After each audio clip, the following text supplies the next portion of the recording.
Baik, Assalamualaikum warahmatullahi wabarakatuh. Pertama-tama kita ucapkan puji syukur kehadiran Allah, berkat rahmat beliau kita dapat melakukan presentasi kali ini walaupun melakukan Zoom. Yang terhormat kepada Ibu Rahma Evita Putri selaku dosen pengampu pada mata kuliah kali ini. Baiklah, di sini kami akan membahas tentang litosfer.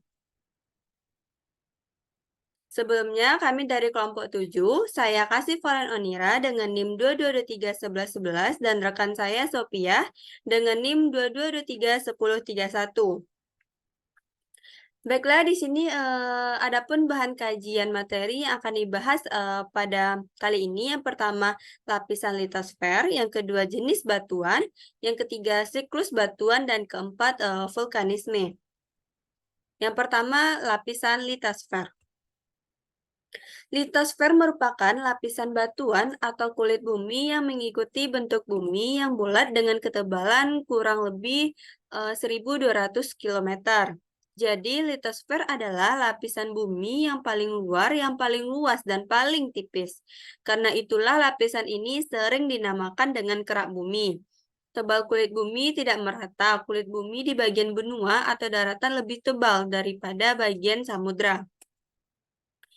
Selanjutnya ada lapisan litosfer. Lapisan ini secara umum terbagi atas dua, yaitu yang pertama lapisan sial atau silium aluminium, yaitu lapisan kulit bumi yang tersusun atas logam silium atau aluminium, senyawanya dalam bentuk SiO2 dan Al2O3.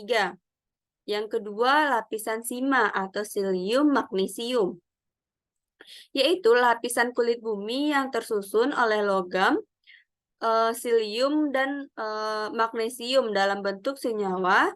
SiO2 dan MgO mempunyai berat jenis yang lebih besar daripada lapisan sial karena mengandung besi dan magnesiumnya, yaitu mineral fero, magnesium, dan batuan balsat.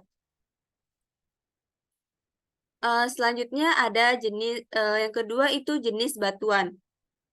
Pengertian batuan. Batuan adalah bahan alamiah yang menyusun bumi. Sebagian besar batuan tersusun secara fisik dari campuran mineral. Beberapa batuan tersusun dari sejenis mineral saja, beberapa yang lain dibentuk oleh gabungan berbagai mineral. Selanjutnya ada jenis batuan. Batuan kulit bumi dapat dibagi menjadi 3 golongan. Yang pertama itu ada batuan beku atau igneous rocks. Batuan beku adalah batuan yang terbentuk dari magma pijar yang membeku menjadi padat. Contoh batuan beku berdasarkan tempat bentuknya magma menjadi dibagi atas 3. Yang pertama ada batuan beku dalam atau plutonik, yaitu terjadi di dalam magma dengan penurunan suhu secara perlahan. Penurunan suhu secara perlahan tersebut menyebabkan proses kristalisasi terjadi dengan sempurna. Contoh dari batuan beku dalam ini yang ada batu granit, diorit, dabro, dan peridotit. Yang kedua ada batuan beku korok, gang, atau celah, atau yang disebut dengan hipabisal. Batuan ini terbentuk dalam celah-celah atau rekanan-rekanan kerak bumi. Batuan beku ini memiliki struktur beragam, tergantung dari penurunan suhunya. Contoh dari batuan beku korok gang atau celah ini yaitu riolit fosfir, andesit fosfir, dan basal porfir. Yang ketiga ada batuan beku luar atau lelehan atau vulkanik. Batuan ini terbentuk dari pembekuan magma di permukaan bumi. Contohnya yaitu batu apung atau pumice, stroria, piroklasik, obsidian, riolit, andesit, dan basal. Di sini dapat kita lihat beberapa contoh dari batuan beku. Selanjutnya yang kedua itu ialah batuan sedimen atau sedimentary rocks.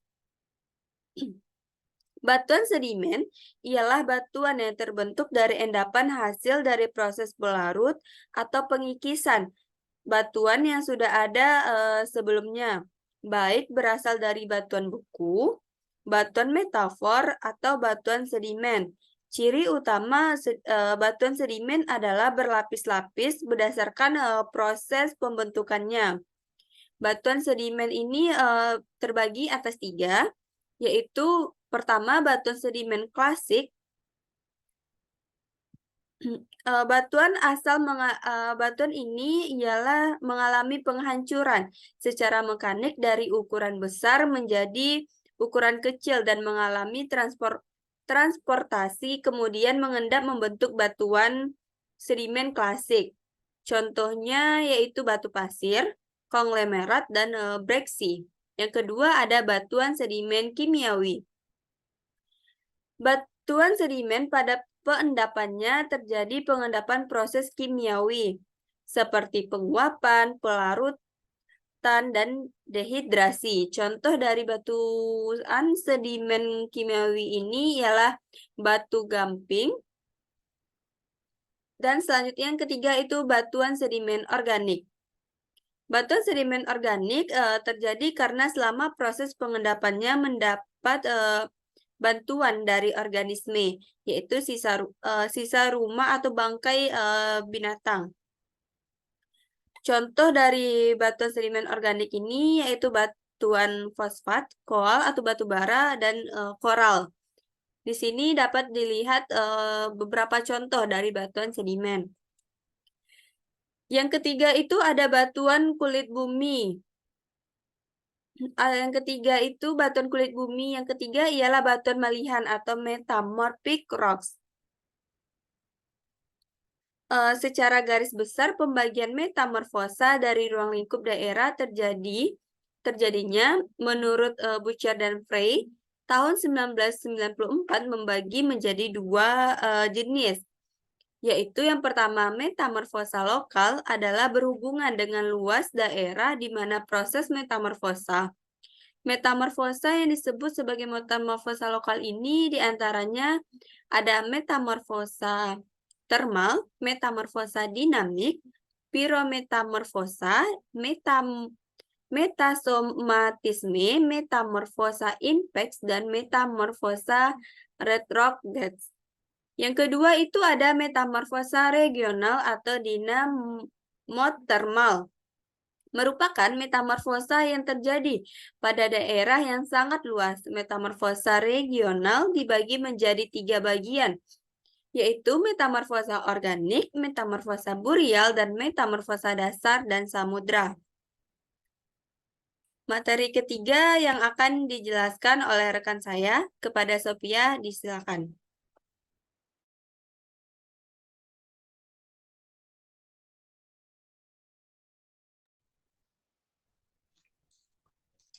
Baiklah, terima kasih kepada Casey. Di sini saya akan melanjutkan materi tentang siklus batuan.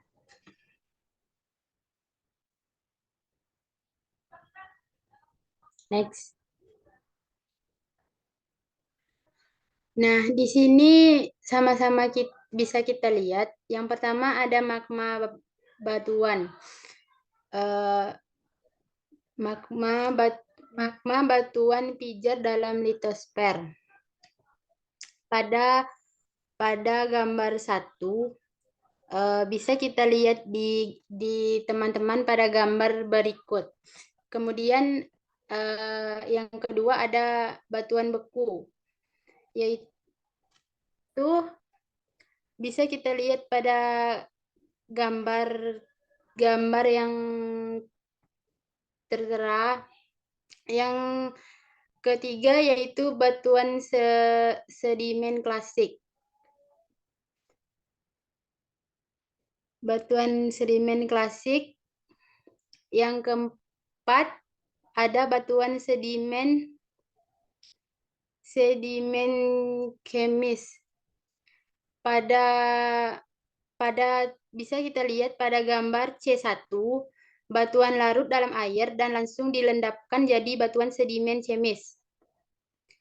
Selanjutnya yaitu batuan sedimen organis. Bisa kita lihat pada gambar C2,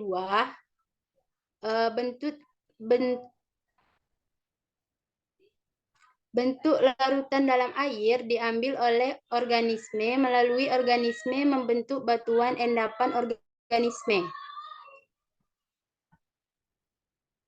Next.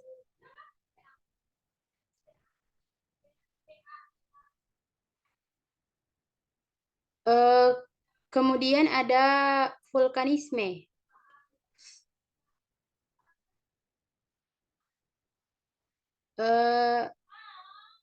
Vulkanisme adalah fenomena meletusnya batuan cair atau magma ke permukaan bumi, bentuk atau planet, atau bulan berpermukaan padat, di mana lava piroklastik dan gas vulkanik meletus melalui celah di permukaan yang disebut ventilasi. Mantel mencangkup semua fenomena magma di dalam kerak atau mantel tubuh. Naik melalui kerak dan membentuk batuan vulkanik di permukaan. Bisa teman-teman lihat pada gambar yang tertera di PPT tersebut. Next.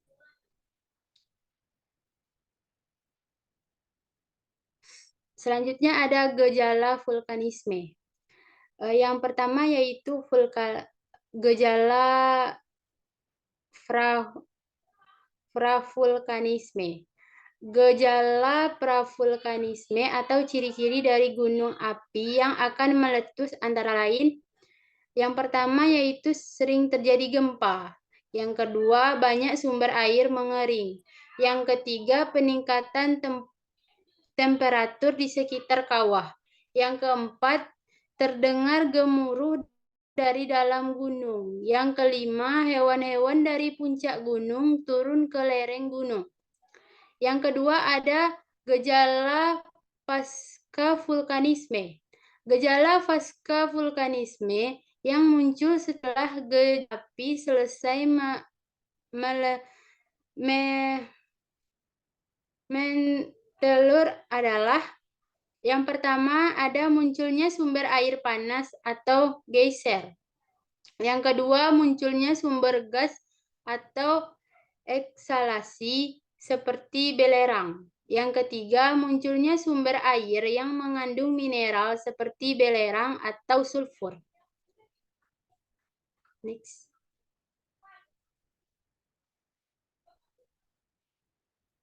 Nah, selanjutnya ada erupsi gunung berapi. Erupsi adalah proses keluarnya magma dari perut bumi. Erupsi atau letusan gunung api berdasarkan kekuatannya ada dua macam. Yang pertama, erupsi eksplosif adalah erupsi dengan tekanan yang sangat kuat hingga menghasilkan letusan yang besar atau ledakan. Yang kedua ada erupsi efusif, adalah erupsi dengan tekanan yang kecil sehingga hanya berupa lelehan yang beransur keluar. Bisa kita lihat pada gambar gunung berapi pada PPT, teman-teman. Next.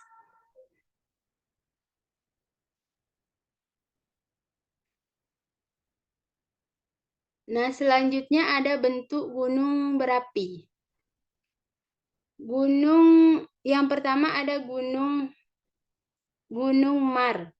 Contoh Gunung Lamongan dan Gunung Dieng.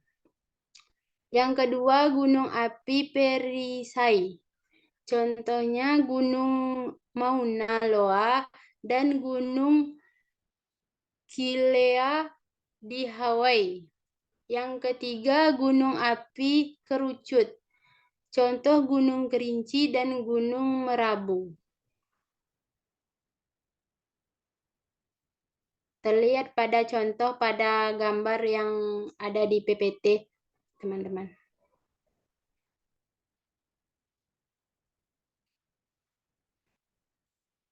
Selanjutnya ada status aktif Gunung Merapi.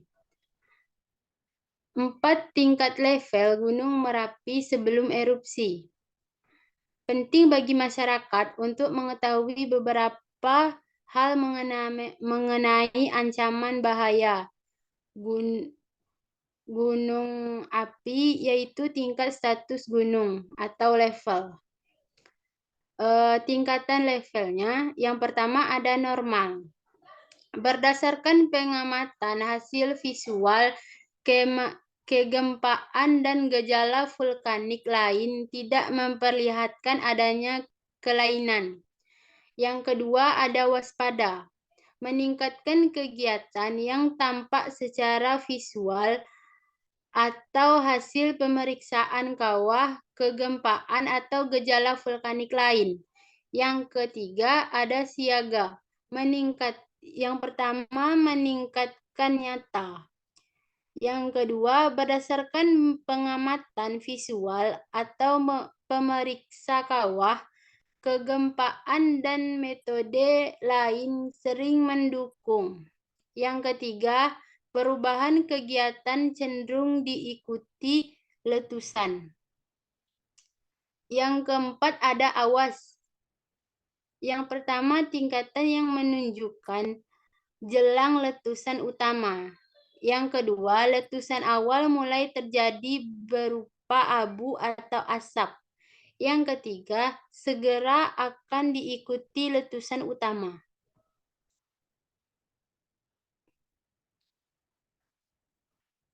Next. Nah, data faktual mengenai Gunung Merapi. Badan Geologi melalui BVMBG telah menetapkan tingkat aktivitas Gunung Merapi menjadi siaga sejak tanggal 5 November 2020.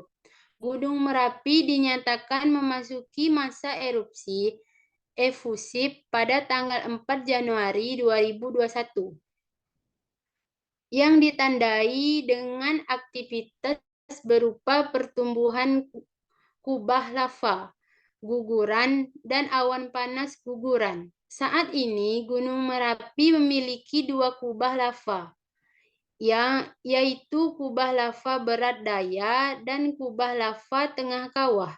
Berdasarkan analisis foto udara tanggal 13 Januari 2023,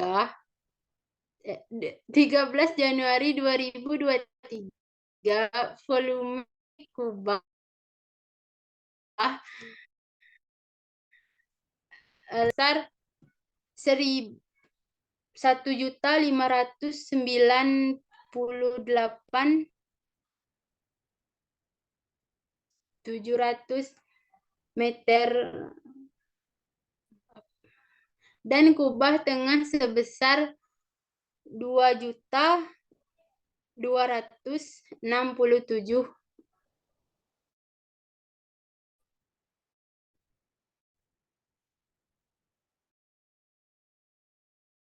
Kubah lava ini apabila longsor secara masih berpotensi menimbulkan awan panas sejauh maksimal 7 km ke arah barat daya dan 5 km ke arah selatan tenggara. Hingga Sabtu tanggal 11 Maret 2003 pukul 12:12 WIB terjadi rentetan awan panas guguran di Gunung Merapi bersumber dari longsoran kubah lava barat daya. Hingga pukul dicatat 21 kali awan panas guguran dengan jarak luncur maksimal kurang lebih 4 km ke arah barat daya, yaitu di luar alur Kali Bebeng dan Krasak. pada saat kejadian, angin di sekitar Gunung Merapi ke arah barat laut utara. Awan panas guguran ini menyebabkan hujan abu beberapa tempat terutama di sisi barat laut utara Gunung Merapi dan mencapai kota Magelang. Next. Nah, sekianlah materi yang saya sampaikan. Saya kembalikan kepada Casey. Kepada Kasih. Kepada Kasih dipersilakan. Baiklah, itulah materi yang dapat kami sampaikan pada kali ini. Jika ada teman-teman yang ingin bertanya, bisa kita lakukan melalui e-learning. Jika ada kesalahan penyampaian dari kelompok kami, minta maaf. Saya akhiri. Wassalamualaikum warahmatullahi wabarakatuh.